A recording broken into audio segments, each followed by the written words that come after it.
بسم اللہ الرحمن الرحیم۔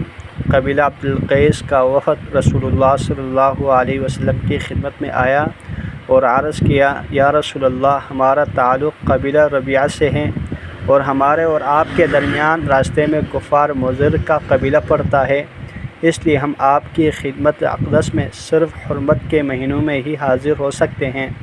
مناسب ہوتا اگر آپ ہمیں ایسے احکام بتلا دیتے جن پر ہم خود بھی مضبوطی سے قائم رہیں، اور جو لوگ ہمارے پیچھے رہ گئے ہیں انہیں بھی بتا دیں۔ حضرت صلی اللہ علیہ وسلم نے فرمایا کہ میں تمہیں 4 چیزوں کا حکم دیتا ہوں اور 4 چیزوں سے روکتا ہوں۔ اول، اللہ پر ایمان لانے کا، یعنی اس کی گواہی دینا کہ اللہ تعالیٰ کے سوا اور کوئی معبود نہیں، اور نماز قائم کرنے کا اور زکوٰۃ ادا کرنے کا، اور اس بات کا کہ جو کچھ بھی تمہیں مال غنیمت ملے اس میں سے 5واں حصہ اللہ کو، یعنی امام وقت کے بیت المال کو ادا کرو۔ اور میں تمہیں دوا، حنطم، نقیر اور مضافت کے استعمال سے منع کرتا ہوں۔ اقرا بن حابس رضی اللہ تعالیٰ عنہ نے نبی کریم صلی اللہ علیہ وسلم سے عرض کیا کہ آپ سے ان لوگوں نے بیعت کی ہے جو حاجیوں کا سامان چرایا کرتے تھے، یعنی اسلم اور غفار اور مزینہ کے لوگ۔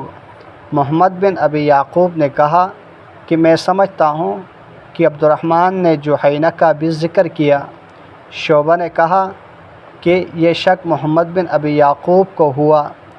حضرت صلی اللہ علیہ وسلم نے فرمایا، بتلاؤ اسلم، غفار، مزینہ، اور میں سمجھتا ہوں جحینہ کو بھی یہ چاروں قبیلے بنی تمیم، بنی عامر اور اسد اور غطفان سے بہتر نہیں ہیں۔ کیا یہ مؤخر الذکر خراب اور برباد نہیں ہوئے؟ اقرا نے کہا، ہاں۔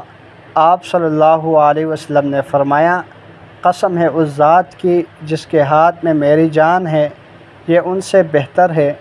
اللہ جل شانہ سے دعا ہے جتنی احادیث مبارکہ پڑھی سنی ان پر عمل کرتے ہوئے دوسروں تک پہنچانے کی توفیق عطا فرمائیں۔